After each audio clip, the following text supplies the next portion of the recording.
Hi, everyone, and thanks for joining us. I'm Steve Smith. I'm president of Berkshire Choral International, and I'm also a board member for GALA Choruses.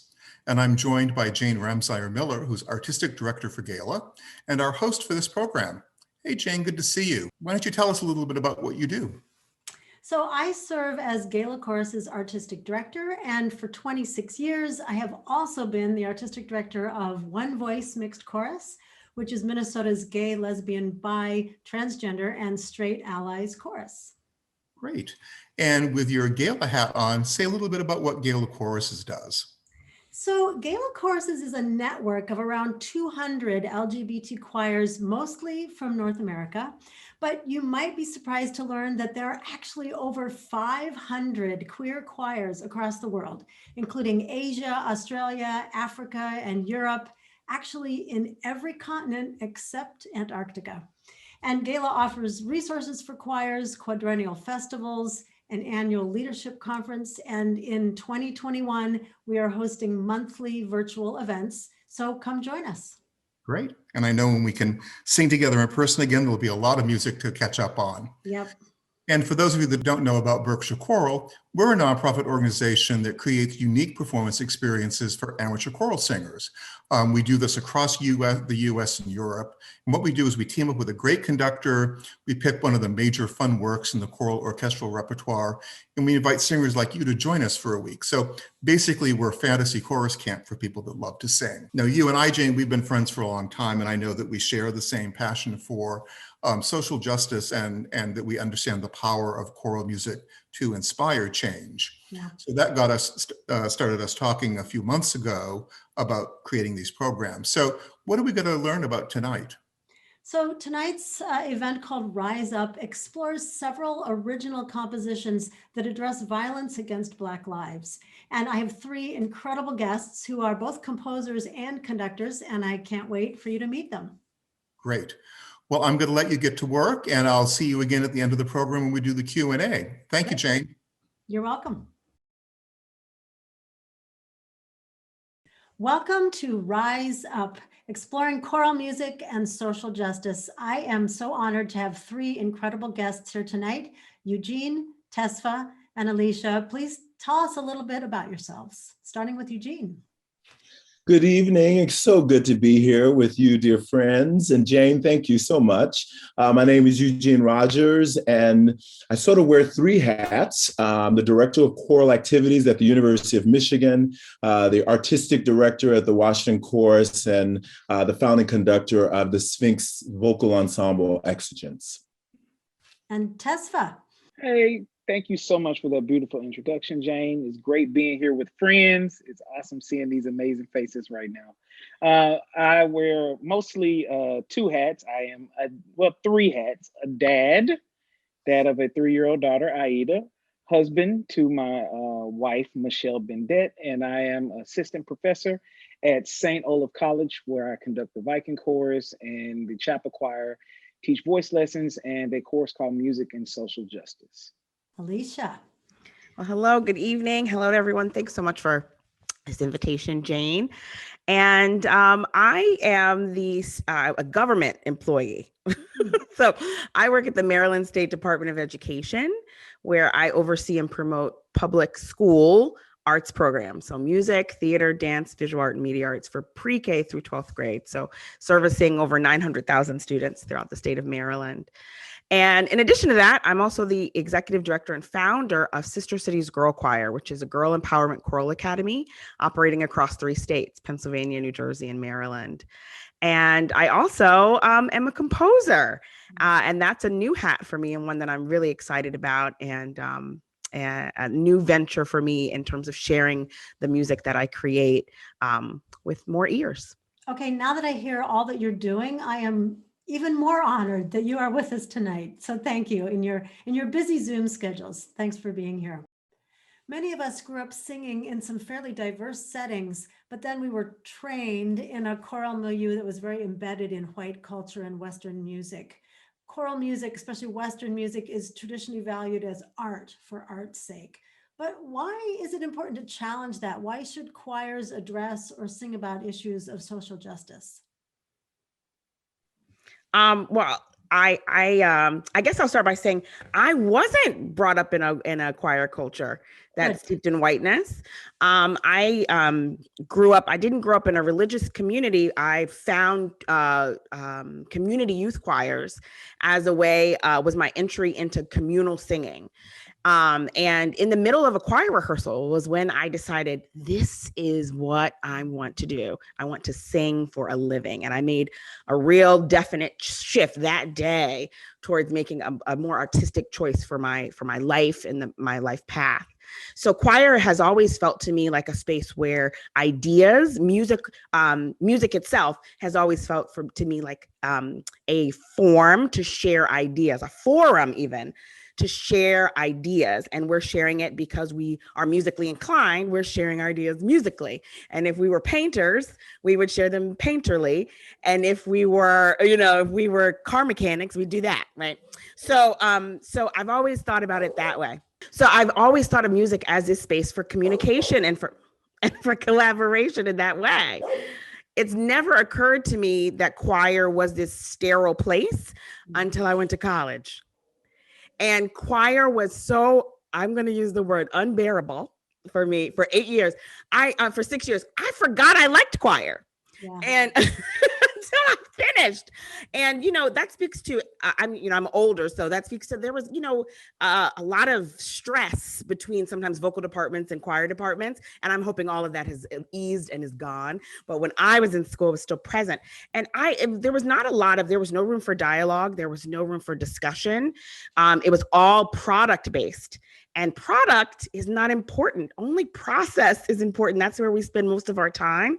And so that realm of choir, that collegiate realm is not something that I enjoy, but also there are many colleges where that's not the choir culture either, where there is room for people to talk about ideas. So, so for me, choir has always been rooted in culture, community, and expression and discussion and exchange. And that's the kind of choir, that's what I think of when I think of choir. And I try to block out those years where it wasn't that, where it was much more rigid and bland. Amen. I was about to say amen. When I think about my choir experience, Alysia and I had a very similar experience. Growing up in Memphis, I did grow up in a religious tradition. My choir was 100% Black. In junior high, I went to a school where the choir was probably about 70% Black. I actually got expelled in the 9th grade for doing something stupid. And it was either go to my failing neighborhood school, and my mom didn't want that to happen, or go to a private school, and her being a public school administrator, she didn't want that to happen either. So she said, well, you sing in church and you sing in junior high, why don't you audition for the Performing Arts High School? And I auditioned for this Creative and Performing Arts High School in Memphis, which was about 90% Black. And I got accepted. And instead of standing on street corners doing stupid stuff, I found myself in a practice room with people who look like me making music and creating together. And also like Alysia, that experience changed dramatically once I got to undergrad. And the focus shifted, even being a music major. But I do know that what I found in those earlier choir experiences was a place full of empathy, a place that was safe, a place that I felt like built us up and allowed us to explore who we were becoming. And I know that there are creators like on this screen right now who are cultivating spaces just like that. And I do hope that we can start to shift back in that direction on the larger scale. Yeah, I so resonate with what you all are saying. It's interesting for me. We think of code switching, and as when we think of ourselves often as African Americans, and I would say I had a musical code switching journey, where at home I was doing gospel and R&B and all of this material, but then when I went to school, this is what we do. This is what choral music is. And to the point that I didn't see them as, at that point early on, I saw them as separate worlds. And I was trying to be good enough to fit in this world. That was my whole goal. So the thought of social justice repertoire wasn't on my mind, right? It was just, this is the bar and I got to reach it because that's me. I'm this type A rule. I want to follow the rules. And it finally took me really getting my first job when I had my first boss who said, I want all of you in this job. And I want there are students in this school who are not singing, that I believe you have something in you that will draw them. And I created a group called the Unity Chorus that was open to any student in school. And our focus was everything that I did during the day, that we didn't do during the day. So all non-Western music. And that was when I began to say, I can bring my whole self to this field.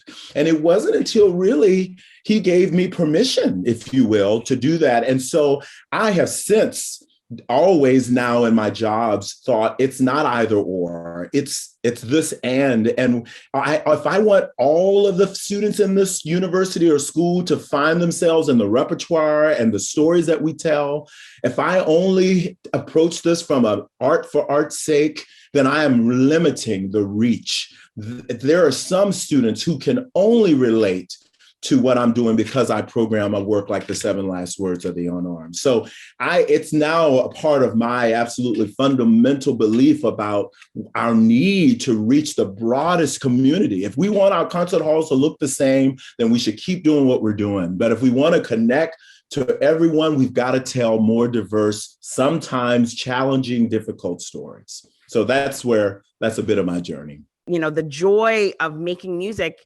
can be found in all of the institutions where we went, but the process is so different. And it's about bringing a process that is more democratic. You talk about social justice, like institute that social justice piece into your rehearsal technique. And by bringing that more democratic ethos into your rehearsal space, it changes the whole thing. I mean, Verdi's Requiem is going to be beautiful no matter what, but why can't we have an experience where we all learn about each other and about our differences and similarities with the themes in the piece, not just about hearing the sounds. It's got to be more than that. It's got to be an experience for us. And that drives audiences to go, whoa, what are those people experiencing? What is that happening on the stage? I can't wait to come back next time. But not just hearing the music. That's just simply, it's not exciting enough. It's not exciting enough. I love that you talked about the democratic process, because what that does is it allows you to center the participants and create an environment of co-learning where it's not just a dictatorship. Even though a lot of choir directors consider themselves to be benevolent dictators, it would be so awesome for us to create a space to where the student had not just a few opportunities to provide input, but like the student led the entire process. And I know that there are people looking to create that type of disruptive pedagogy and music education programs all over the country. And I'm all about it. I can tell you, I learn so much from my students all the time. So Alysia, I'm glad that you brought that up. Yeah. We're going to hear excerpts from a piece that Eugene premiered and championed, a work by composer Joel Thompson entitled The Seven Last Words of the Unarmed. Eugene, can you describe the piece, how it emerged, and what we're going to hear? The piece emerged, Joel Thompson was processing his own feelings, around 2013, 2014. There was just, it felt as if every time we turned around, there was a Black person being killed by an authority figure, police or the authority figures. And his own way of processing that, he happened to be studying The Seven Last Words of Christ by Haydn at the same time. And so he was at that time a choral conductor, mostly. That's how he identified, and began to see Shirin Barghi's pictograms, which basically were last words depicted in pictures, images of last words of their and correspondences. And so he began to just wanted to process his own anger and compose this work and really put it away, not intending for anyone to ever hear it. I mean, that is an actual fact. And his dear friend said, I think you should probably at least get people together and like hear how it sounds. Don't you think? I mean, you've put all this time. So that's what happened. He, on Facebook, called a group of friends in Atlanta together to just go through the work and just sing through it. And it was at that reading that someone said, I think you need to send this to Eugene Rogers. Somehow or another, I just think the two of you would connect. And he emailed me and I sat on the work because I loved it. As a Black man, I absolutely loved it. But I knew I was looking at a choir of predominantly white men. And how am I going to make this something which is not just, at that time, again, Black Lives Matter, that was not really the most popular. Everybody now is comfortable saying it. You see it everywhere. I love it. But that was not the case in 2014. And so how can I sing this piece and perform this piece in a way that we can actually foster critical discourse and not just have it be focused on what some would say a political piece, if you will. So that took me a minute as I processed myself and finally decided that I would approach a universal theme of loss. So the concert was titled Love, Life, and Loss. And it was through that theme that we all were able to enter in and examine the stories, what happened, examine the repertoire, which the piece stands on its own musically. Even if you remove the text, the piece would be worthy of performing. But it's only because of those stories with what he has written that makes it, I think, so powerful when you understand the full depth and breadth of the work. So it's a multi-movement work with 7 last words and correspondences of individuals who were killed by police or authority figures. And he sets each of those words in a different musical style or genre, from a Bach fugue to sort of almost a musical theater ballad-esque form to, there's so many different types of styles that he uses to highlight the various words of these victims. So the words are very direct and short. And Joel doesn't, I think that what's so powerful about it is that it's quite compact. He says the words, he only uses their words, no extra material, such as I can't breathe, Mom, I'm going to college, you shot me, officers, why do you have your guns out? It's not real. So the words are very direct, very short and poignant. This is 7 Last Words of the Unarmed by Joel Thompson, conducted by Eugene Rogers.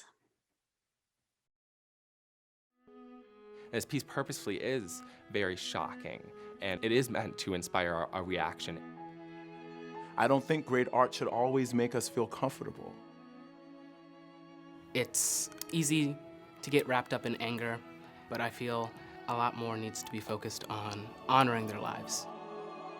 Now more than ever do we need art to create sincere dialogue between disparate groups. That's the point of really truly great art, is we're trying to inspire that conversation. It's not about a color of your skin, it's not about the type of person you are, it's really about life.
Eugene, this piece is so uniquely powerful. Can you talk about how did you prepare your choir and your audience for this kind of experience? Sure. You know, for me, it was focusing at that time on the universal connection, because my students, the community that I was working with was definitely not ready to take an overly overt social justice stance in terms of us saying this is against police brutality, or at that time. Now that would be different today, but in 2014, I would not have had as much buy-in.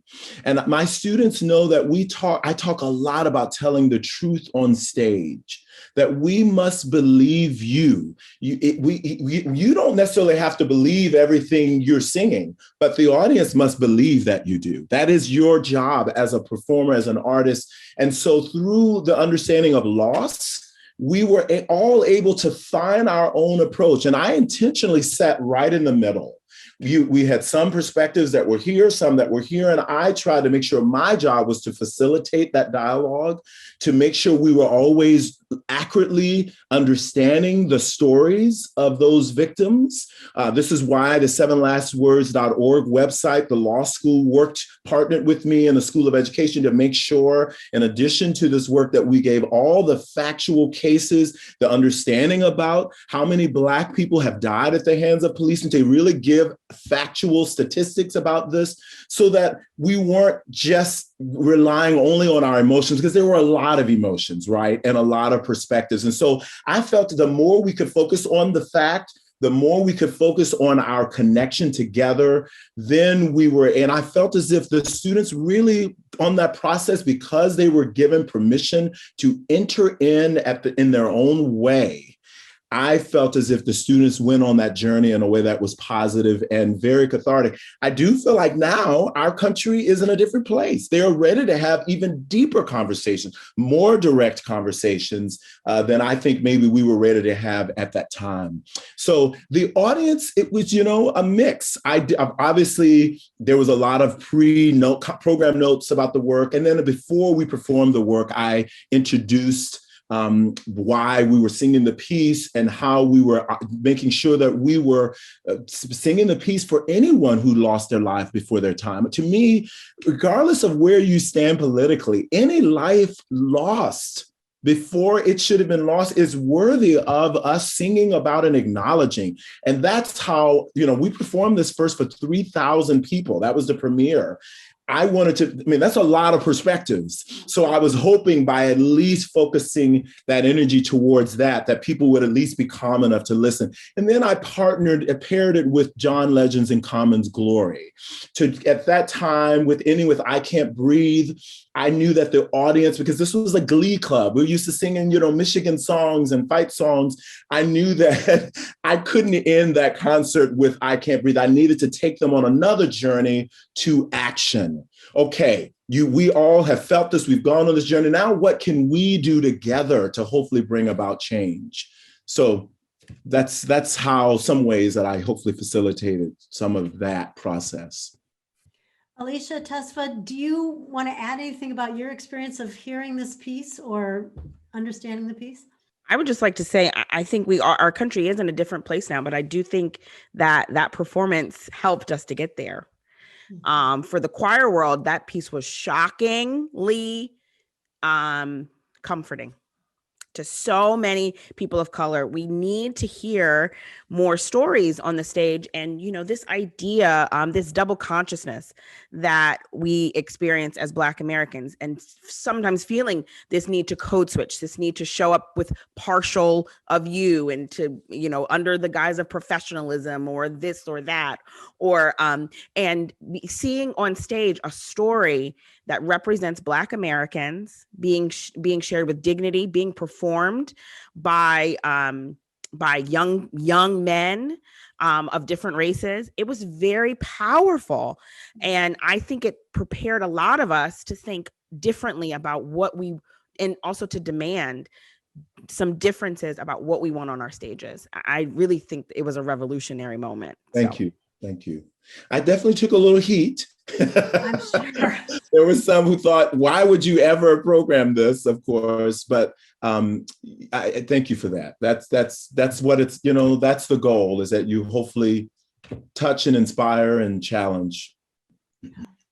I'm so glad you brought up the double consciousness, Alysia, because it's so interesting that a lot of Black scholars have been saying these words in books for years, like even when you think about Du Bois' Soul of Black Folk.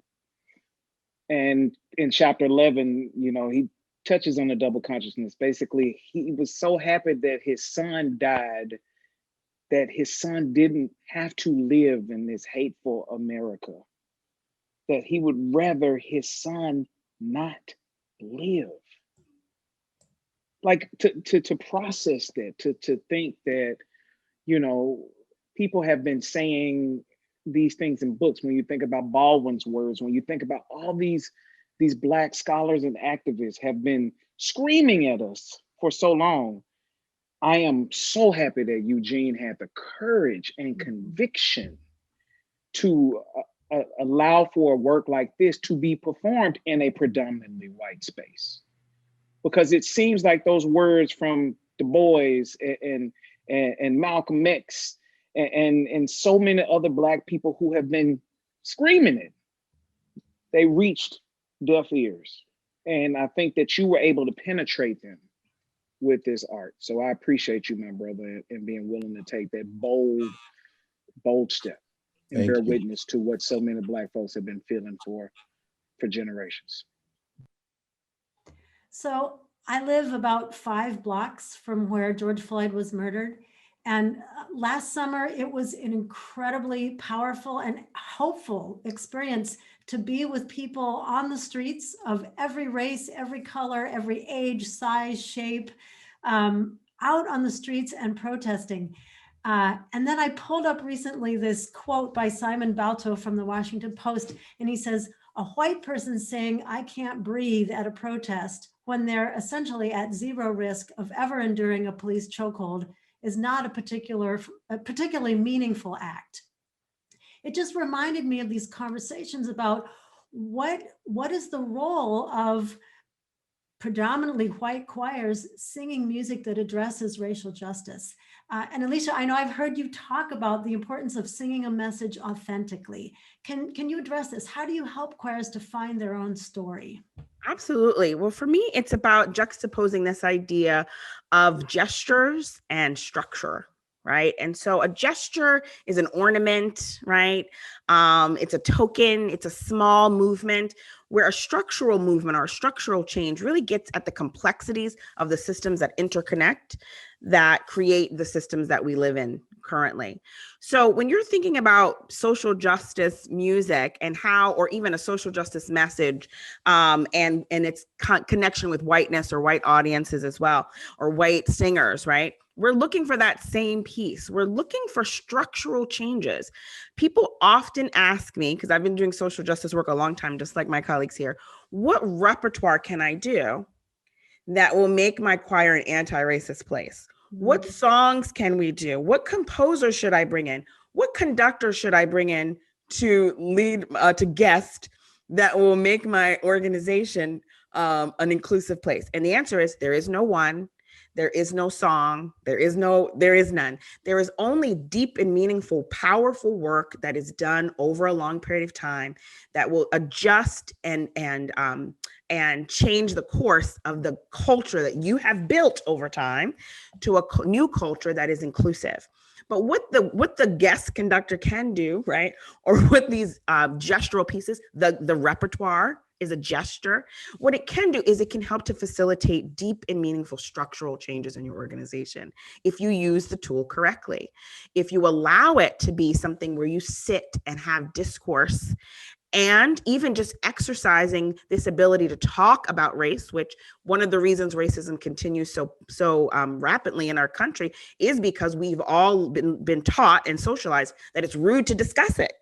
It's rude to talk about it. So there's a sensitivity there in discussing race. So if you use it as a tool to talk about humanity and race and the things that are difficult to discuss, that's when you bring that authenticity. You should not be on stage singing these pieces and you haven't investigated the people who we're talking about in the pieces, right? You haven't looked into things. You haven't also looked into what's happening in your local community around this issue, right? So don't get up there and say Breonna Taylor and you don't know about the people in your own community who've been victims of police brutality, and also the activists who've been working for years to eliminate things like cash bail, to look at the school to prison pipeline. So join them in work. So that's where this comes to be. The music is a great launch pad for it though, right? The music is a great way to say, okay, and the reason it is because we're musicians. And the purpose of art is to share. When you're creating art, you're supposed to create a direct line from your life to your art. I love this idea. I'm sure it's painful for Joel, but I love this idea of a composer sitting there feeling like everyone is reading his diary. First off, think about how invigorating. I mean, maybe this is a middle school girl in me, but how invigorating it is to do something like that, to read someone's diary and see their biggest and also maybe most private emotional moments, right? The moments that are the weightiest, maybe the happiest moments and maybe the saddest moments, and to understand more about living and humanity through that exchange. That's why we come to the choir space. We come to engage and learn about life. We don't come to just hear, So the authenticity comes the same way that you would study if you were doing one of these masterworks that we've been doing for ages, the same way you would learn about the biblical characters in the oratorio that you're performing. You need to do that same work. And you also need to add this new element. And this is a great way to introduce it into rehearsal spaces as maybe the first time, perhaps for some, but then to keep it going, right, is to introduce this opportunity to really unpack and find what I call the big idea in the piece. So what Eugene did was he took a piece and he whittled it down to what is the common human element that we're going to unpack in this piece. 5 years later, we might find another common human element because times change, the piece changes, right? So that's how you can bring an authenticity to this work, is by doing it the due diligence that you would give any other piece, but also going above what we normally do by adding discourse, adding conversation, adding also maybe making connections to your community to see how this is playing out in real time and getting connected. And these pieces can be used for that, but you can't just sing. It's not about just learning notes. It's about digging in between the words. And when choirs that have taken on the task of learning pieces like this and doing that work, I've every time talked about the benefits and the closeness they feel as a community, the deeper connections they have outside of their choir walls into the community, right? That they're serving, right? And how the choir itself, the ethos in the choir has changed. There's been a shift, and that's very exciting. And that's the power of music. I'm one to believe, I say this a lot of times to musicians, just to incense them. Music doesn't have power by the sound. It's not about the sound of the things. That's not the power. It's actually the emotion behind it. And that's what we want to hear. We want to hear all of that. And you got to know the stories in order to tell the stories. You got to know it. Bring authenticity to all the pieces that we do. I'm working on a piece right now where we are talking about, we're using the fruit and tree model. I'm going to share a picture of it right now if you can see it. It's like it's a piece built on the idea of what reparations can look like for our community. And so that work cannot just be about the branch and the fruit it bears, but branches and the fruit it bears, but it has to be the inner repair work. And that means when we talk about discourse, that means there has to be a substantial amount of time allocated in that process. You know, Alysia talked about that process work. And people won't change the structure until the inner repair work is done. And I'm hoping that people use not necessarily this piece of music, but the idea of maybe programming less and talking more to then tackle together the structural issues that we're facing. And I think that's the hard part, because there's a tension that, all right, my concert has to be an hour and 10 minutes long. I have to sell a certain amount of, tickets for me to pay the bills and keep the lights on and pay my staff and my collaborators. I get it. But if we're only going to do it and do it as a gesture, and it's not tied to addressing the structure, we are failing. And so I'm grateful for you, Alysia, for sharing that. I think one of the gifts of COVID has actually been in our choirs that are still, meeting on our rehearsal nights by Zoom. Many choirs are doing this work. At least I know within GALA Choruses, the New Harmony workbook that we have as a resource to address these issues. Many choirs are using it. They're having these conversations. They're having really hard conversations that they just didn't allocate time for. And I think that will change as we move into our live rehearsals. I think we will readjust that time, because we've benefited so much by having these conversations. Tesfa, how do you respond to conductors or singers who are reluctant to sing music outside of sort of this Western choral genre because they're afraid they're going to make a mistake or do something wrong? That fear is real. Yeah. That fear is real. And I hope that we are moving towards an era of more grace being offered to let people know we're going to make mistakes along the way. We are deeply flawed creatures. I am speaking personally. And I wake up every day trying to be a better version of Tesfa, whatever that means. And so if we can convince people that the mistakes, as long as the mistakes aren't repeated in a way that they're not being respectful to the needs of the people that they're hoping to connect with, if the mistakes are out of a place of ignorance, that you can learn and grow, I think that's what's up. I can tell you a very specific instance where I made a mistake subbing for you in one voice. And, one of the members was like, yo, I just don't feel comfortable singing this Black music, especially this Black music from the church, because I feel like the Black church has really been problematic to me specifically. And, my very, very first thought was to speak. That's a mistake. And I realized as that person became more combative, that was an error. So that person ended up writing me an email, and I said, hey, can we meet up? I would love to just meet up. And we went to some restaurant, and I sat and I just listened for 3 hours. And I'm grateful for that learning moment. She taught me, don't feel like even though you might feel like you are the authority in this situation on this specific, because obviously this was my program I came up with. I was like, oh yeah, this is how it works. Like, what's up? And I am grateful for that moment. And now I find myself thinking all the time, man, if we can just find more grace in our choral environments, I think we'll be better for it.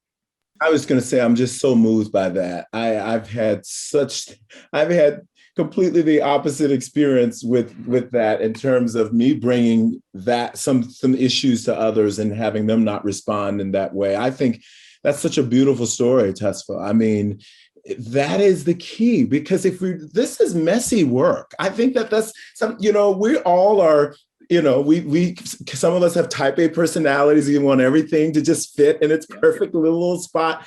And this work is not that way. It's going to have some moments that are uncomfortable, and you're going to potentially offend someone. But if we can only do what you just modeled, listen, don't speak, listen, and try to understand. I thank you for that. And I also would say to conductors who are performing repertoire outside of maybe their own, comfort level, is don't start with the most challenging, difficult thing. Alysia knows I talk about this a lot.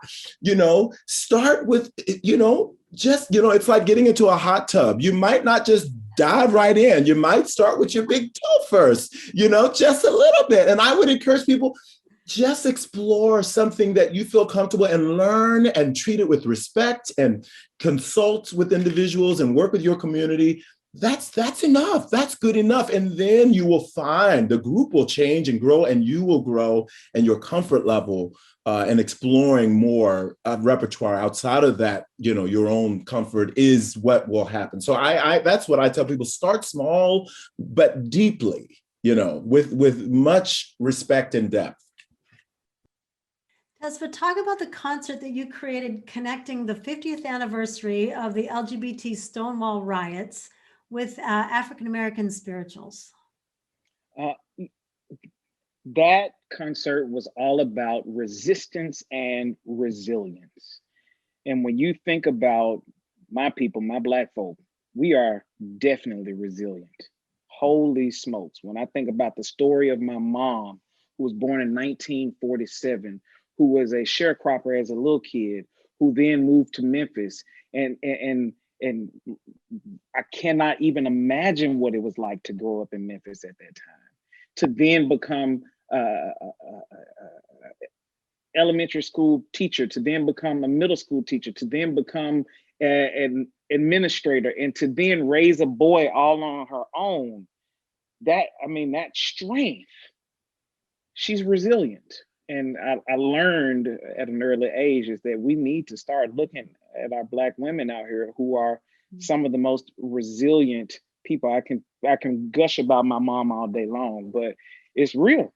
It's real. So the story of resistance and resilience, I think, also connects to our queer folk and our queer fam, especially when I think about how they fought back. When I think about that, it's interesting. I went to Stonewall, and I called you afterwards and told you about that experience, and just immersing myself for hours before even looking at the music. And to think about somebody saying, no, you got me messed up. I'm throwing a rock. Don't put your hands on me. And then to think about how my people have been saying the same things. Actually, in that Star Trib article, we specifically talked about, like, in the, I think it's movement 7, it says, get your, I'm gonna have to curse for a second. This is in the score of the piece, but it says, get your goddamn hands off of me. Yep. You know, and that's actually in the music.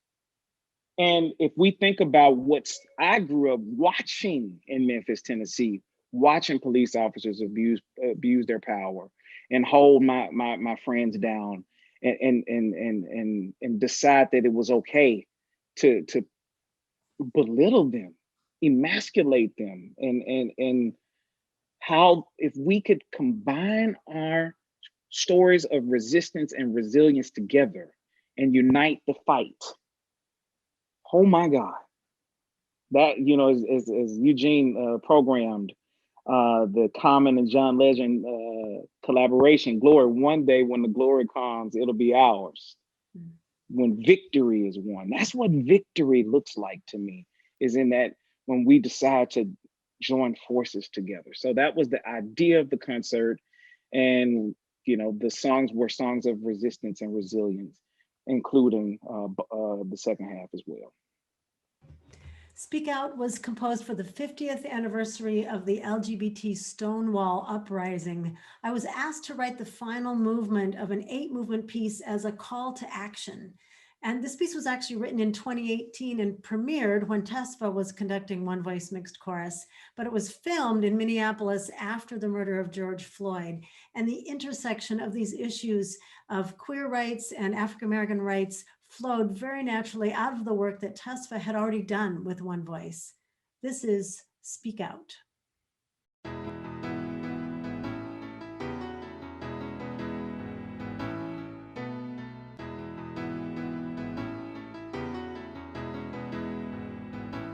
We can stand, we can stand, we can sing, we can sing, yes, we can march, march, march, we can march, march, march, we can march, march, march, yes, we can shout, and we can shout.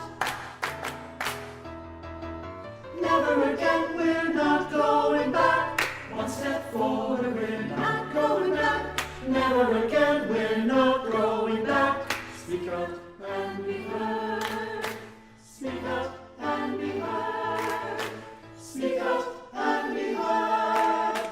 Start at home, change what you can. Never again be silent. Start at home, change what you can. Never again alone. Start at home, change what you can. Never again in darkness. Start at home, change what you can. Speak out and be heard. Start at home, change what you can. Never again be silent. Start at home, change what you can. Never again alone. Start at home, change what you can. Never again in darkness. Start at home, change what you can. Speak out and be heard. I am no longer accepting the things I cannot change. I am changing the things I cannot accept. Angela Davis. If we laugh and sing a little as we fight the good fight of freedom, it makes it all go easier. Sojourner Truth. Speak out and be heard. We need in every community a group of angelic troublemakers. Bayard Rustin. Every moment is an organizing opportunity. Every person, a potential activist. Every minute, a chance to change the world. Dolores Huerta. Speak out and be heard. Never again, we're not going back. One step forward, we're not going back. Never again, we're not going back. Speak out and be heard. Speak out and be heard. Speak out and be heard.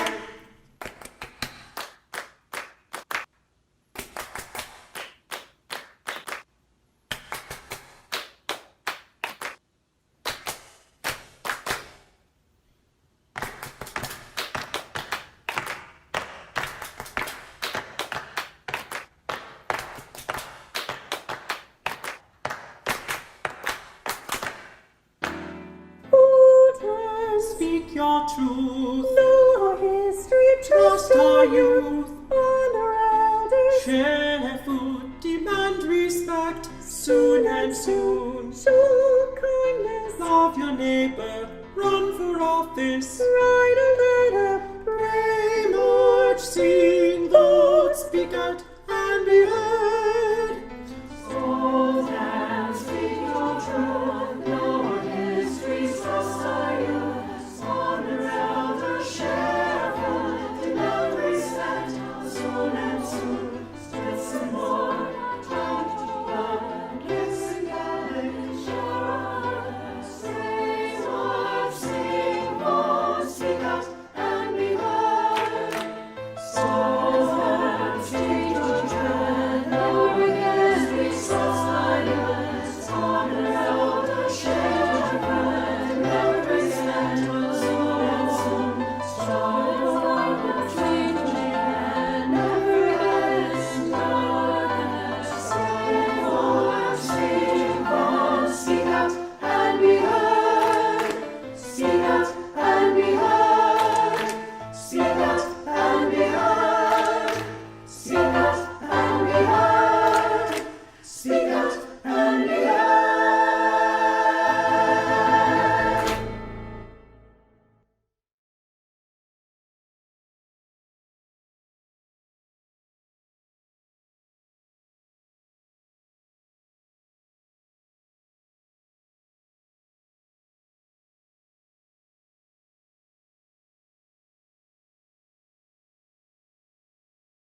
Alysia, talk to us about what is the role of choirs to use their music to be prophetic or maybe even to disrupt?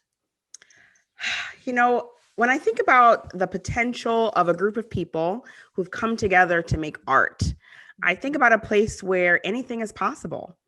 At the top of Bloom's taxonomy, you know, this learning framework that we know, the very top, the very highest level of thinking is to create. And we also have to remember that we're also all living in someone's imagination. Everything around us, besides nature, everything around us was created from someone's imagination. The computer that we're on, the internet, thank goodness. Thank you, Al Gore. The lights, the chairs, right? And also the systems of oppression that lead us to believe through our policies that some people were born to get more because others were born to get less. And so when you have groups of people coming together with creativity at the center, there is an imperative there that they use that energy and the skills, the soft skills that you learn by being in artistic communities, that you use them to make the world a better place. So if a small group of people can make a lot of change, a choir, a large group of people should be able to make enormous amounts of change, especially in their local communities. So, but what we fail to miss out is we fail to miss out on this opportunity to really enrapture people with what's possible when people come together. We've missed the mark on that somehow on a global stance. Of course, there are many colleagues who are doing that work, but in a global way, it is our job to come together, and this prophetic piece comes because we're coming together across difference. So we're able to signal what's ahead. So many artists before us. In fact, I would say every great artist, people we think of as great, Nina Simone, Stevie Wonder, Stevie Nicks, any great artist has been able to be at the front of what's next. And choir, we don't get held to another standard. I often tell my students, because classical musicians are very keen on shelling out the beauty of music as a gift. Meaning, why should I come to your concert? Oh, the music is going to be so beautiful. Oh my goodness, it's going to be beautiful. And that's interesting, maybe to someone, but not to me. Imagine if Taylor Swift went on a record tour where she told everyone to buy her new album because it was beautiful. That sounds silly, right? And that's how we sound to other non-classical music people. People aren't interested in beauty as enough of a way. Beauty is not an important enough thing, unless you're at a beauty pageant, but beauty is not important enough of a thing to create transformative change. It's not a principle that's deep enough that we should sit and rest all of our laurels on beauty. We should rest in liberation, in justice, in inclusion, in belonging. Those are things that make me excited to come and see what's happening where you are, but not just beauty. Beauty is not important enough. So this is the job of us as artists to take on that charge. We are not exempt just because we're in large groups of taking on the charge of artist to make the world a better place. I tell you, I love that. I think, it's interesting as I live in all these different worlds right now musically. I think some of the challenge also as conductors is how do we move our community to maybe be in that place? We might be personally exactly where you are as a leader, but it is our job to figure out how to move that our community, especially if we're inheriting or working with maybe an older community or more senior members of our community who love it. This is the way choral music is for them. That's the way they know it. But I think we have to, in order to really have the deepest work and to not just have our choir end up being a certain group of individuals, we're going to have to move that conversation and that focus to what you were just speaking about. I think that's very powerful, Alysia. Big nod from Tesfa. Alysia, you wrote a song called Say Her Name. Describe what was your inspiration? How did this come to be? Well, my inspiration really came from trying to live up to what I try to encourage my students to do, which is whenever you have an emotion that feels big, because you are a musician, you are required to explore it and reflect on it, and hopefully maybe even analyze it and synthesize it through music. You might learn something about yourself. You might find some healing in there. You might find some joy in there. And by big emotion, I mean not just sad emotions, but if you laughed so loud that your mom called downstairs and said, "Girl, be quiet," jot that down in your journal and let's think about that. Let's capture that joy in a musical moment. So last summer 2020, following the death of George Floyd, many people were protesting. And so I'm not new to this. I protest frequently and have my entire life. And we take the girls protesting frequently. So the Black Lives Matter movement is a movement I'm proud to sponsor and be a part of and march on behalf of. And donate on behalf of my time and my money. So I was feeling the big emotion of frustration because due to COVID, I have not left the house very much. So I wrote Say Her Name because that's all I could contribute, right? Was I could process the yearning that I felt to be a part of community. And also this idea that I knew we would come together again and also give some voice to what's happening in this moment. And the Say Her Name movement is a part of the protests against police brutality, but specifically for Black women. This idea of intersectionality, and a lot of times people think of intersectionality as the different ways that our oppressions intersect and kind of quadruple, like, oh, you have lots of marginalized oppressions, or oh, you have lots of privileged identities. But it's actually not that. It's actually the ways that when you stand at the intersection, it's so difficult to untangle all of those different pieces. You don't really know what's causing the privilege or the oppression. It's like, am I in trouble here because I'm Black? Or is it because I'm a woman? Is it because I'm queer? Is it because I'm fat? Is it because I live in a city? Like, what is this about? Your interaction, I can't tell. I can't depart it. And probably the other person can't either. So that's what intersectionality is. And the victims that we call on in Say Her Name are women who have lost their lives due to that intersectionality, right? This idea of, we've seen this recently with more people stepping up to talk about anti-Asian racism, right? And people have been saying for decades how dangerous these narratives are when they play out in movies around the sexualization of Asian women, the fetishization, the Orientalism, right? The othering, right? And Black people have been saying many of the same things about the ways that these narratives play out. These Black women lost their lives, not because they were doing anything that caused harm, but because of the narratives and the cultural stories that we all know, whether we believe them or not, we all know them about Black women and the danger that they possess according to our cultural stories, how dangerous, how angry, how violent they can be, and what's possible. And so these women have lost their lives because of that. And the other thing I want to say about the piece is there are some decoding moments where it's really helpful because to have some Black people in your proximity, because Black American culture is so rich and dense. And there's so many things that we as Black Americans have. We are not a monolith, but we share a lot of experiences. We have a lot of cultural touchstones. And there's some of that embedded in the piece, which is really lovely.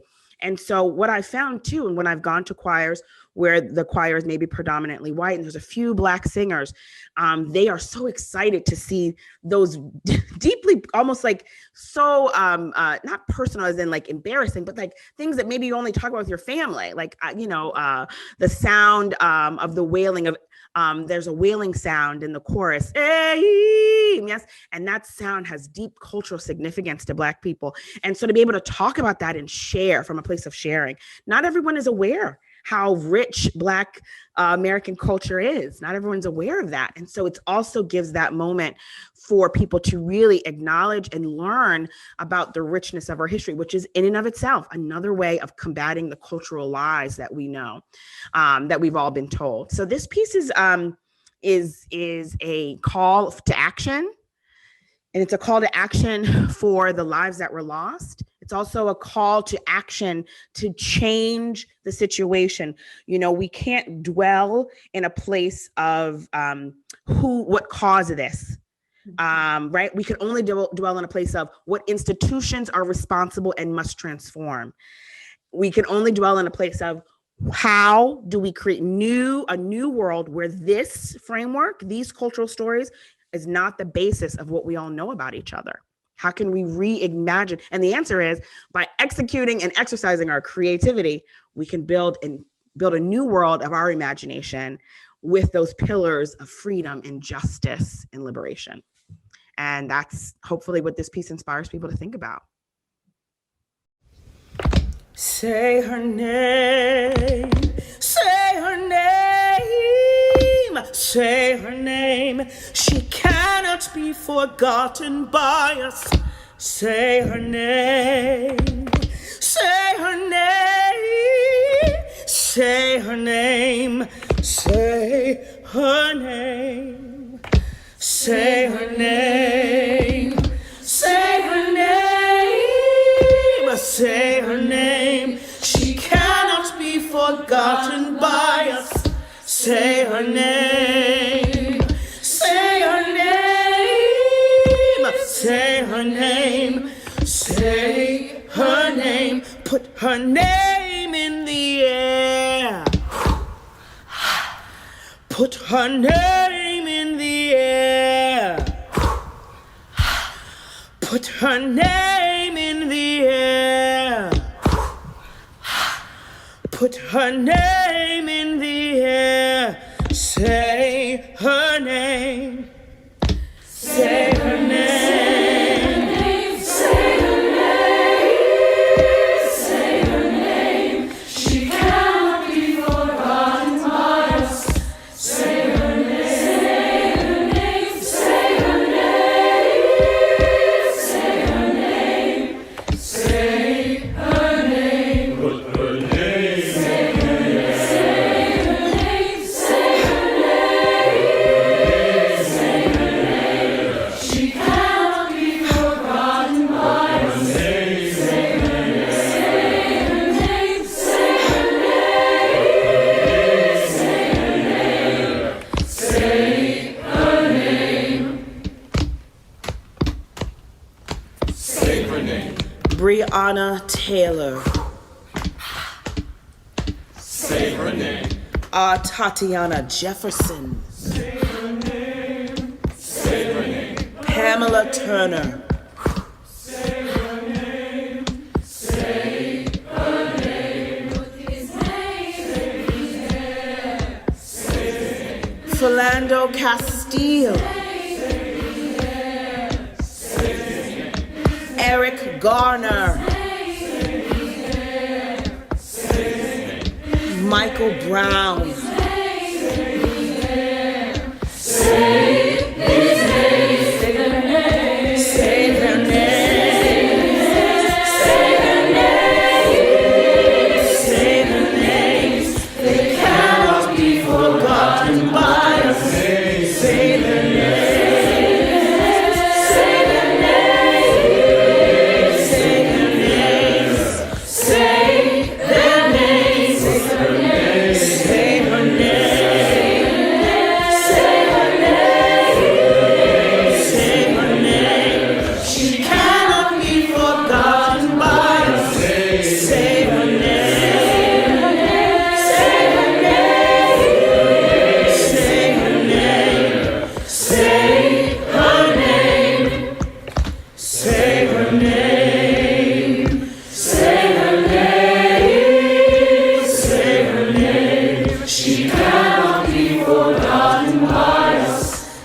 Say her name. Say her name. Say her name. Say her name. Thank you, Alysia, for your song. And Eugene, I know that you were a part of creating this. Alysia, I love the heartbeats that we feel, the breath that we hear, which is breath, what an important element for singers and for our culture right now, for this movement. Eugene, can you talk about how you took this music and put it into some visual artistic pieces? Sure. My big role was encouraging Alysia to let us all have it. Just like Joelle. Well, I heard, so I have to tell the story. I mean, so Chorus America this summer it was, I think, like a big sing with Philip Schultz and Alysia. And I heard all these sounds on her phone. I'm like, what is all of this? This is fantastic. She's got a beat going on and she's singing. Oh, there's another little backup singer.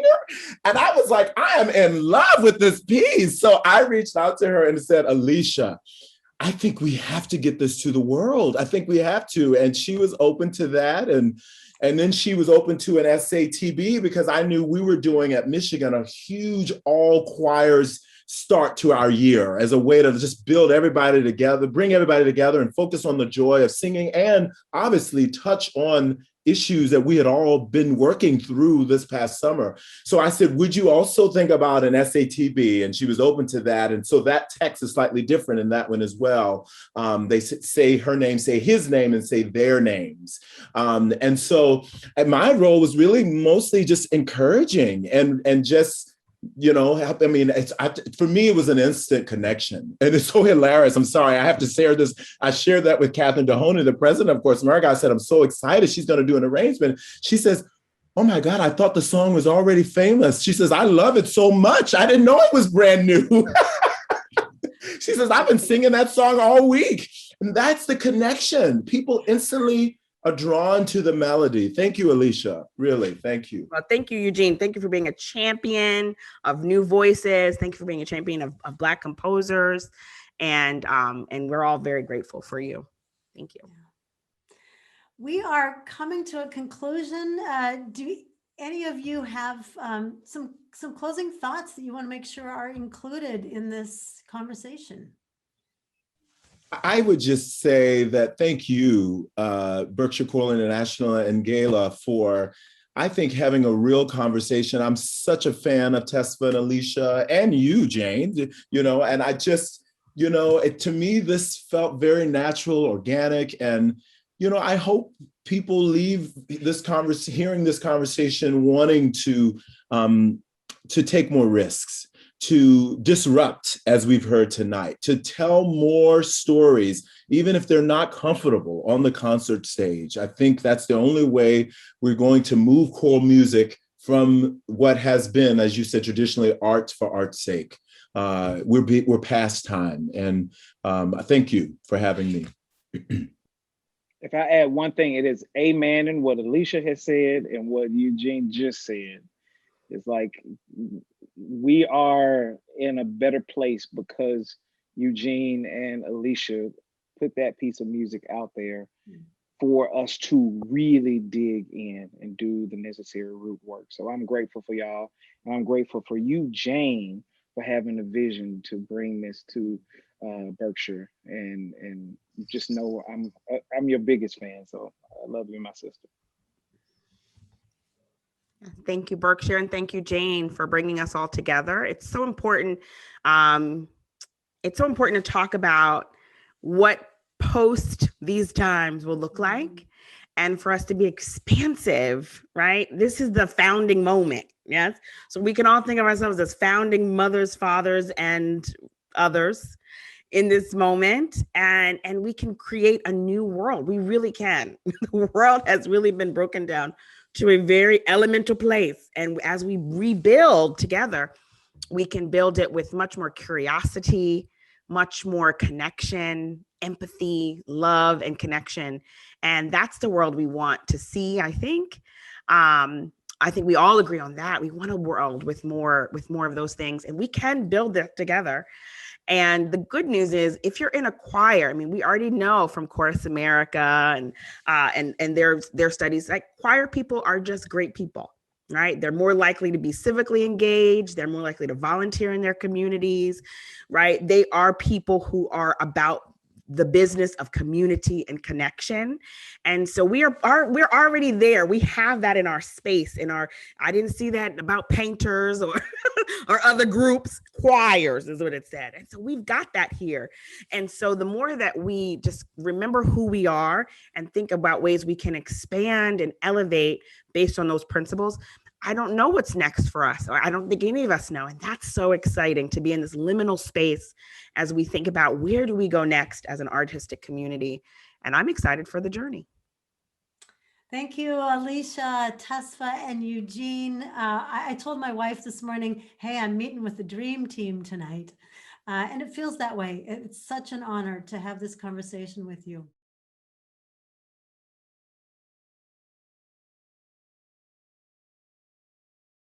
Hi, friends. Welcome. I'm Steve Smith. I'm president of Berkshire Choral International. And one of the other great hats that I get to wear is I'm also a board member of GALA Choruses. So on behalf of both of my hats, I'm glad to welcome you to tonight's conversation. You know, something Eugene said earlier, he was taking his students on a journey to action. And I hope the conversation tonight, wherever you may be on your journey on this topic, I hope this is part of a journey for you to take action at home too. Just a few housekeeping items before we get going. You're watching us live through the Stream Ally platform, and I'm told there's like a 15 or 20-second delay between when we talk and when we may see a message from you. So just understand the problem is not in your set, as we used to say back in the day. If you have questions, please just put them in the box and we will be sort of harvesting them. And we may not answer them in the order they come in. Jane and I are going to be looking at questions, sort of grouping them in a way that makes sense for the conversation, but we will try to get to everybody that we can. Everyone's been introduced, so I'm not going to take time with that, but I'm going to turn it over now to Jane and Alysia and Eugene and Tesfa. Thank you for a great conversation. And now let's hear what's on people's minds. Excellent. Send the questions in.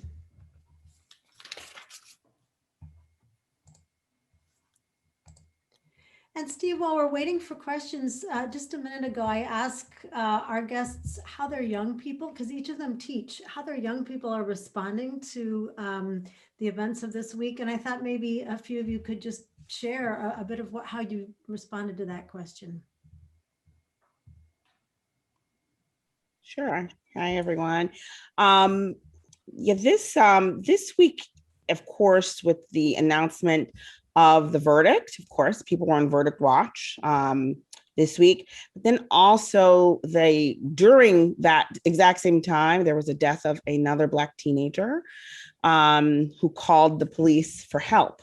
That's a really tough pill to swallow, to hear the story of a person that had such great intentions being murdered at such a young age, 16 years old, right?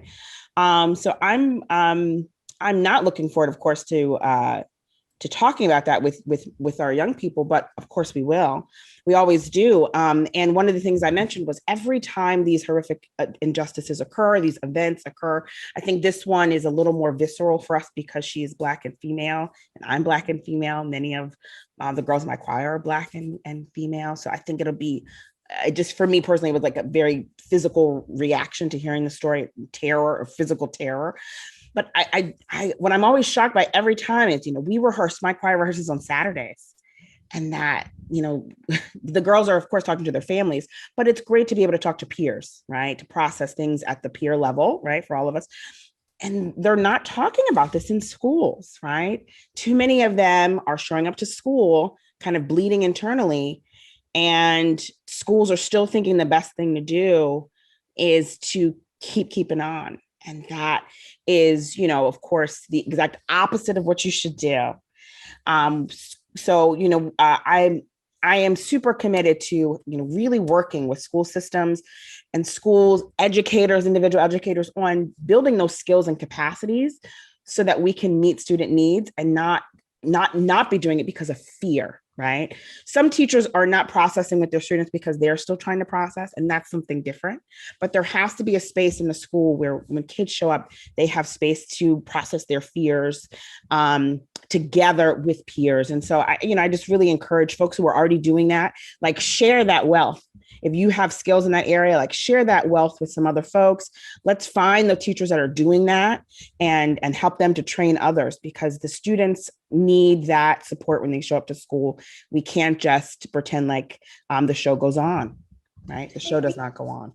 Alysia, just to follow up on that, Mark in our conversation here has asked, he says, you mentioned learning about each other. Do you start the year with the students talking about themselves to share, or how do you structure that? I'm not even going to say we start the year that way. We start every meeting that way. Nice. For me, there is no music making with strangers. I don't enjoy making music with strangers. I like to know the people that I'm making music with.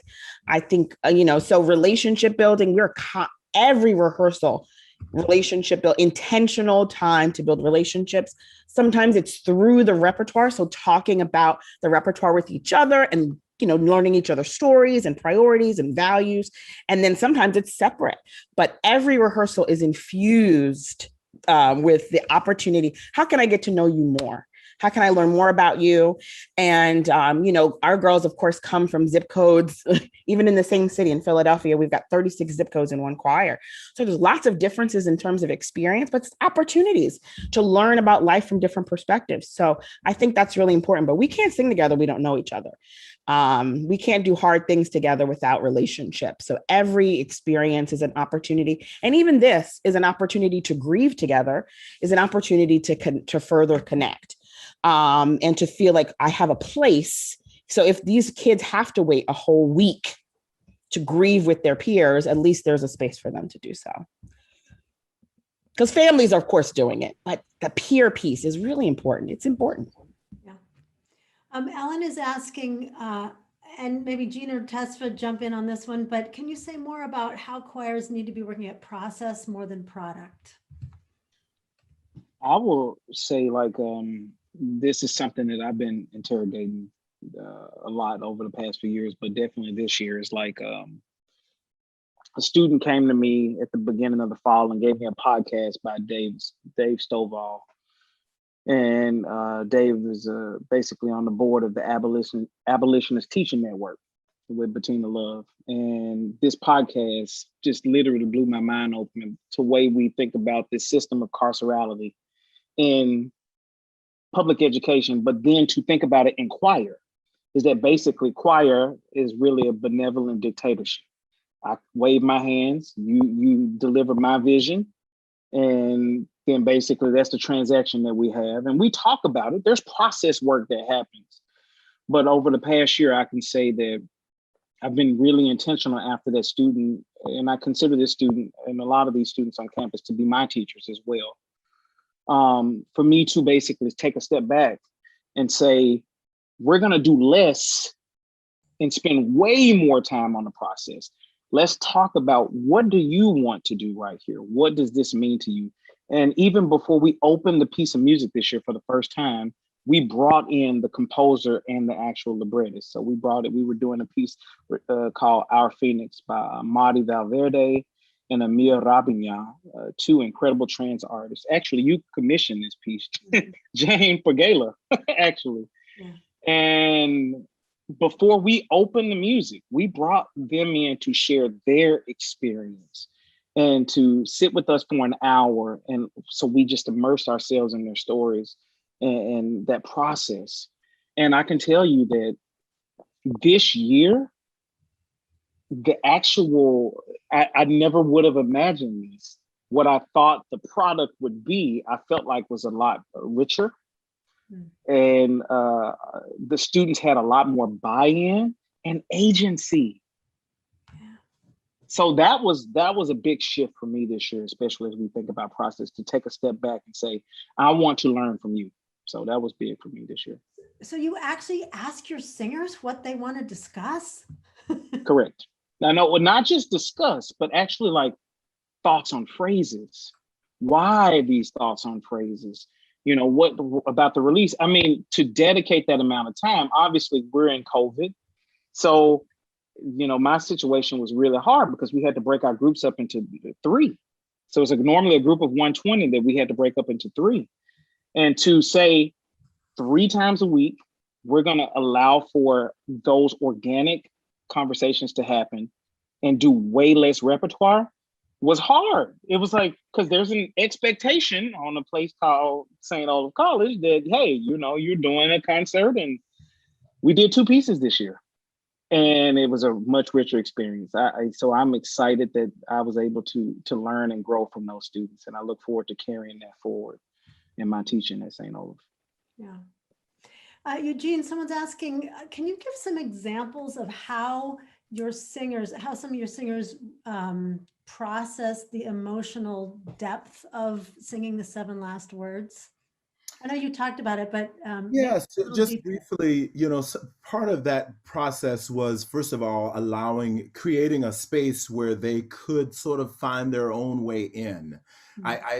For me, I do come from a school of thought that I don't believe I should be trying to force people to think a certain way. I feel very strongly about that. That is my job to invite people into a space to have critical discourse. That stage was set for that, so that everyone knew you don't have to agree. I think if the Academy doesn't model that, we get what we have sort of seen in our political landscape, where you're bad, you're good, versus can we meet in the middle and have a conversation? I believe that is a skill that has to be taught. So I try to set the stage for that. And then there was a whole I invited them to journal.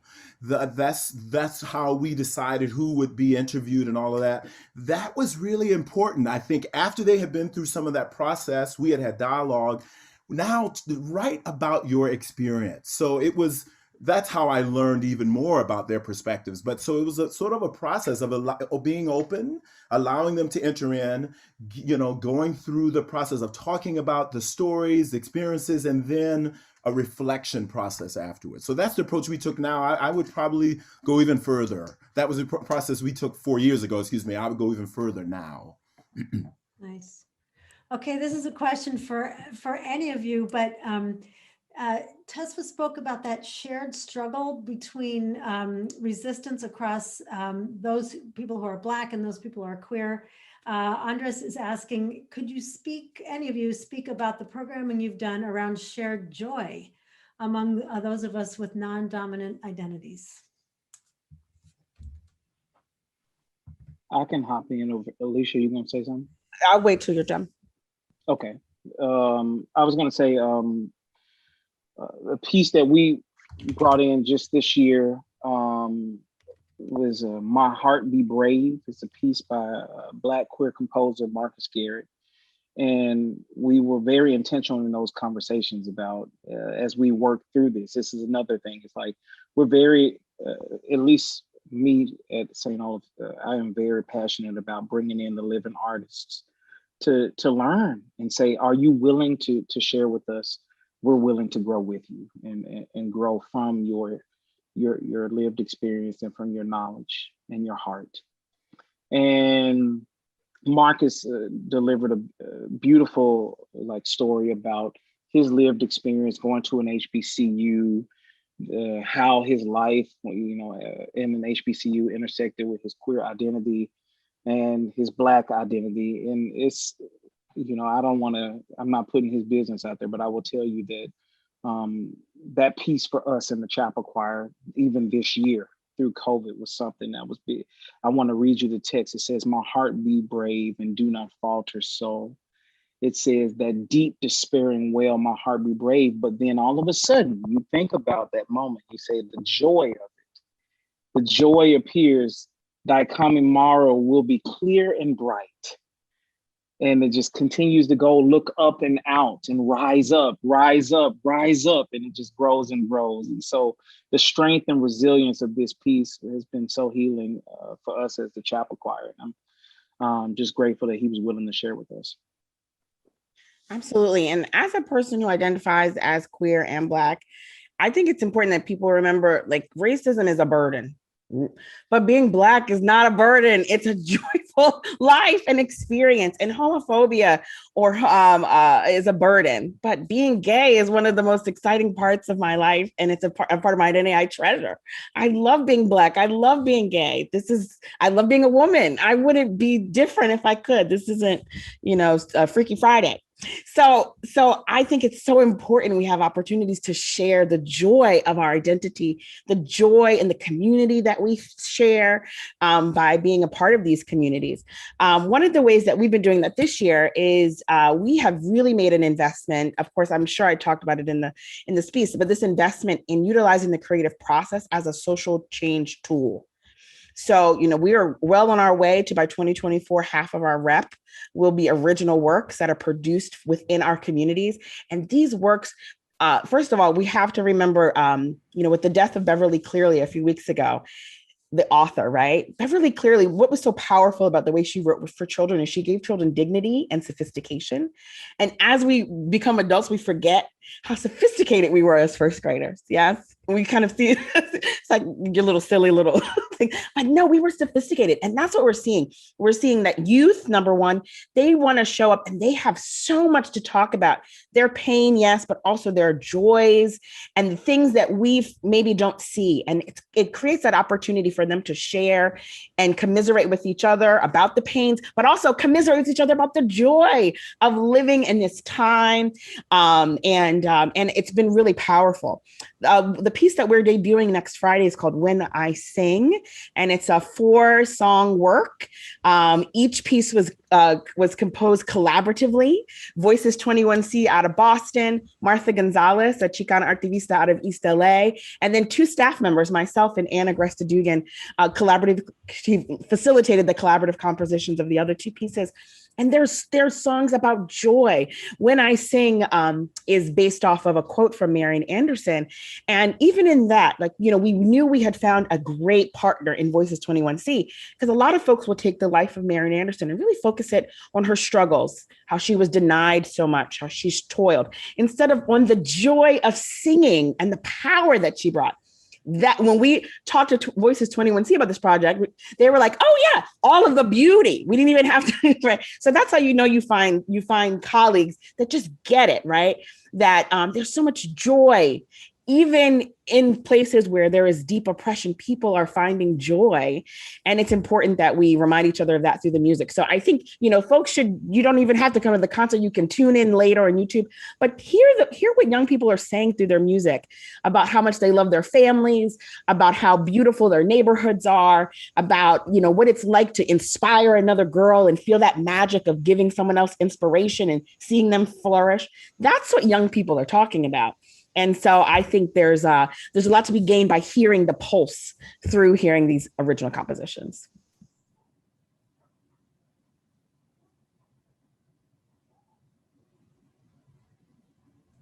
Steve, are you on for this one?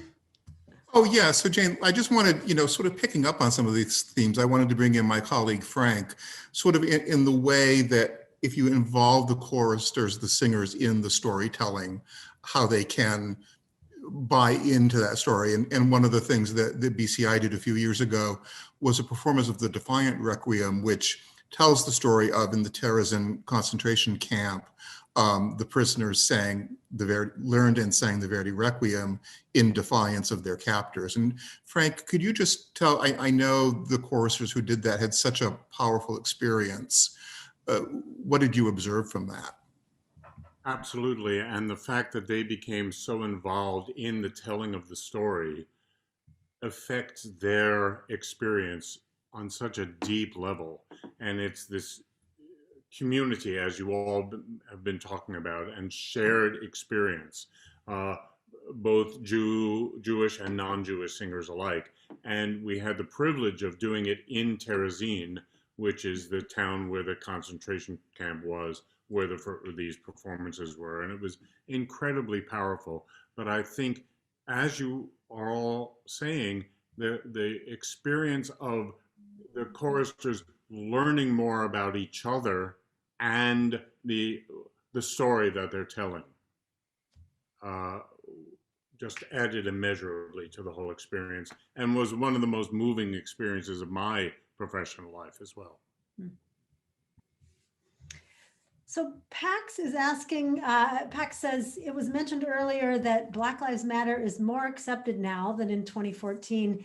But from, and again, this is Pax speaking, from my perspective as a Black trans person, there's still a lot of pushback and criticism of the movement. How do you deal with choir or community members who characterize Black Lives Matter subjects as too political for a choral performance? And then a related one, another person says, I'm trying to figure out how to phrase this. We're nonprofits. Some people seem to fear political action as dangerous to our community, even though social justice is in our mission statement.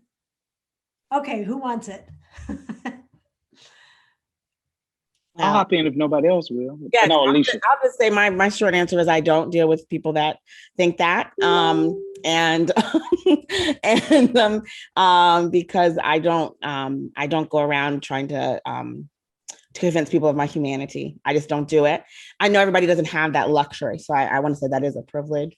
And the second piece is, we do have, we have advanced since 2014, but not enough.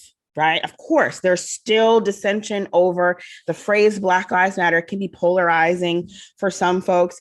It's also important to remember, when if you have social justice or any of these words in your mission statement, or you're getting funding to support this kind of work, because that happens a lot, right? That folks use these words to bring in dollars. If you know that you're not going to do the action, if there's not going to be action, because now is a time, 2021 is a time for action.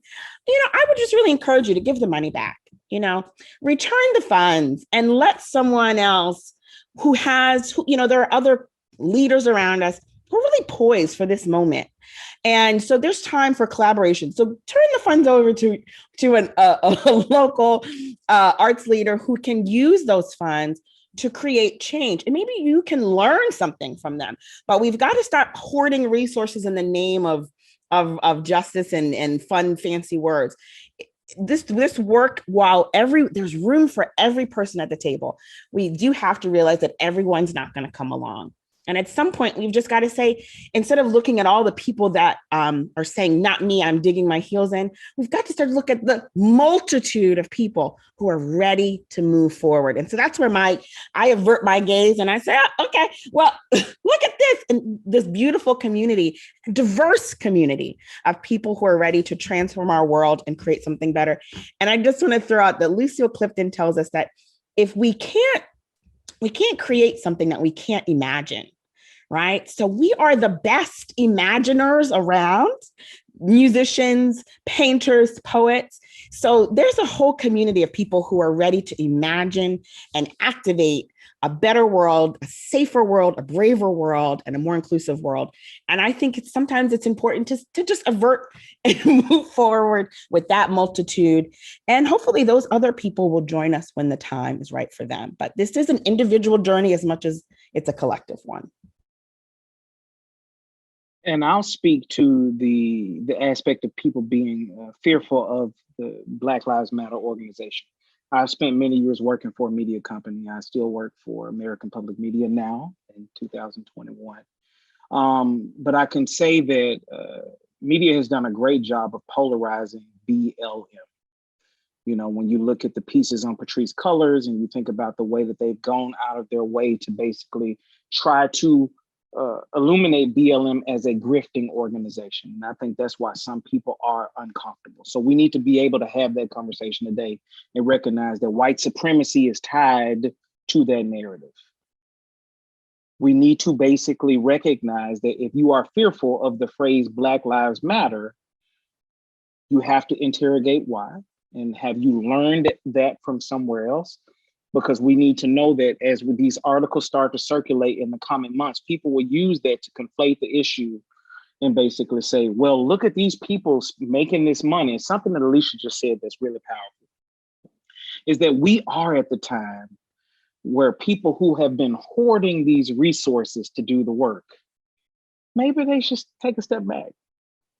And that's legit. Like there's a project I'm launching this summer called torepair.org, where basically we'll go into communities all over the country for the next for 60 days starting June 1, connecting with activists, scholars, artists, musicians, and basically create a direct action link to their work. Let's cut the middle person out. Let's basically put it to where you can connect as a core organization with these people who are doing the work. The time has come to elevate those voices and amplify those voices. And that's something to be said. If you're uncomfortable with Black Lives Matter, but you believe Black Lives Matter, Alicia's doing the work. Why can't you support her work that she's doing with it in her area? Why can't you support the work that Eugene is doing at the University of Michigan? There's so many people who are out there doing their work, but typically we like to go through these big funding organizations, and that's okay.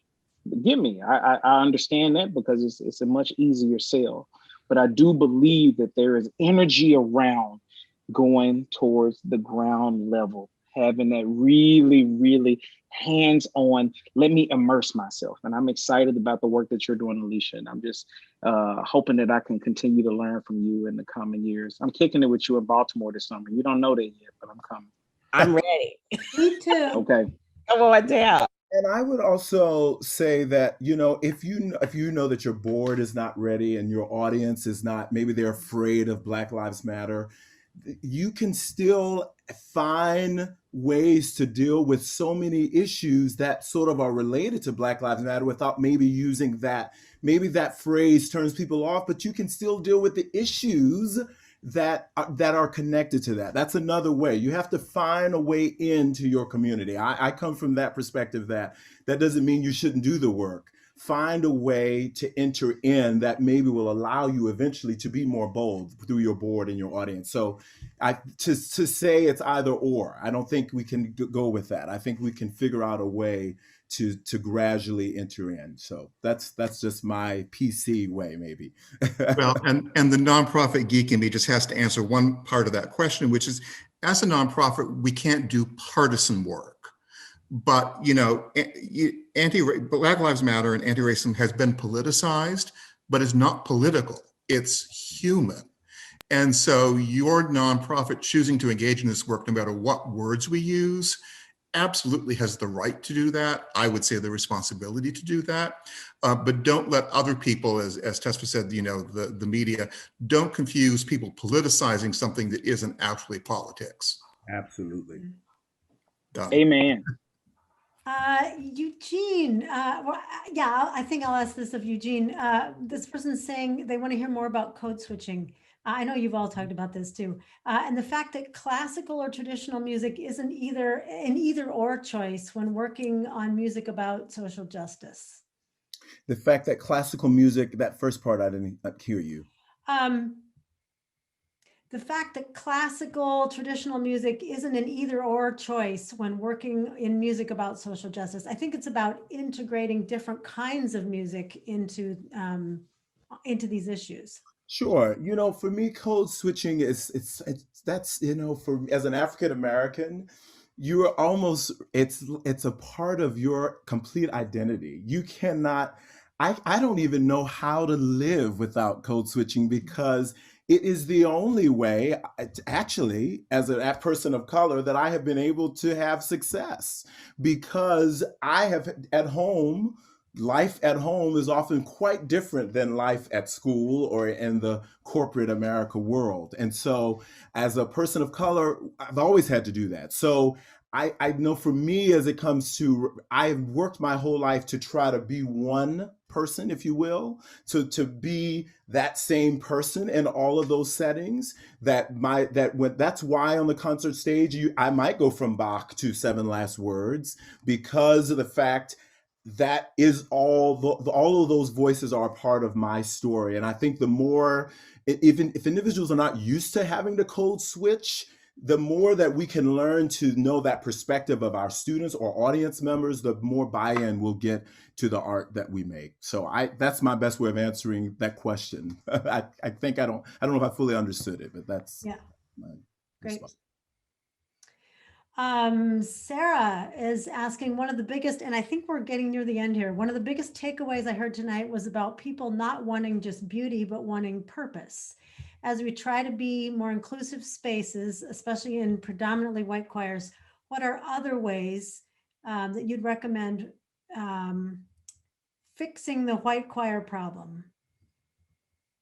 I think what Sarah is asking is, aside from diversifying music, maybe music that you select, what are other ways to sort of work at purpose? And I know we've talked about conversation, dialogue. I would love for Sarah to, are you seeing the white choir problem as not having non-white people in there? I think we need to have that defined. Clarified. Sarah, would you be willing to say that, clarify that and say, because I do wonder, this is something I've been wrestling with, is like, I think that there is an assumption that I've been guilty of, that we just assume, oh, of course, non-white people want to participate in our choral ensembles.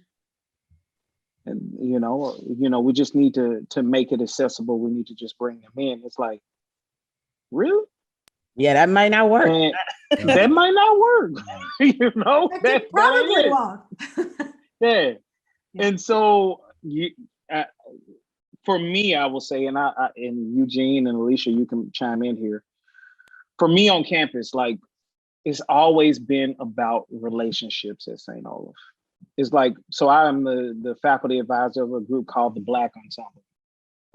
It's a space where I started in my first year on campus, where it's just a space for Black students to express art, music, dance, spoken word, rap, whatever they want to express. But I never once make a pitch to them to participate in my choir. Not once, because I don't care. The thing that's most important to me is that they have a safe space that they can create, period. If they happen to show up in Chapel Choir Viking, bet, I can kick it with them.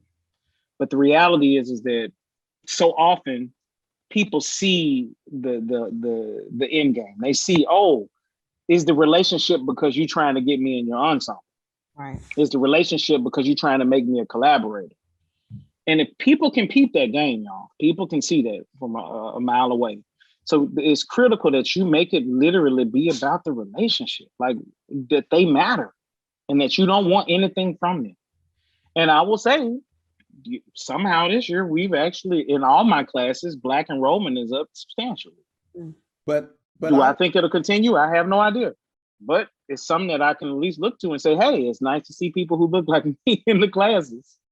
But I also think, in addition to that, absolutely, is another way you say that they matter is by programming repertoire that they can connect to or feel like it's their story. And I personally know at a place like University of Michigan, I mean, it's 45, 50,000 students. The diversity happened as I started programming more repertoire that people could connect to. And then once they got there, they felt like they belonged, that the conversations, the energy, there was code switching in the rehearsal.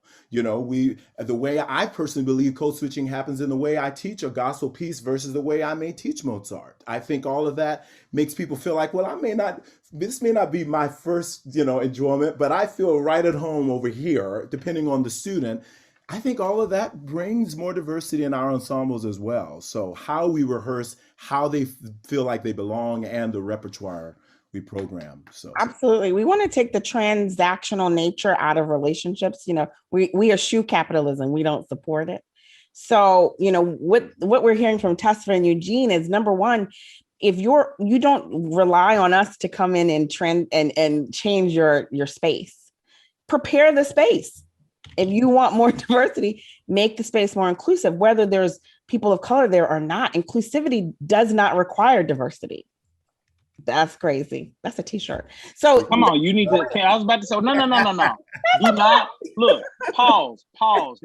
You need to repeat that again. Say that again for the people in the back. Inclusivity does not require diversity. Absolutely. So your space can be inclusive and all white and all male and all female. I mean, it doesn't require diversity. Diversity is something else, about the multitude. So make your space the space an inclusive space. Make your space a brave, inclusive space, regardless of who's there, because that shows your values. And when I know what you value, you attract people with like values. Some people are trying to attract diversity because that's their value. And that is a transactional piece, right? But our funders want to see more diverse groups.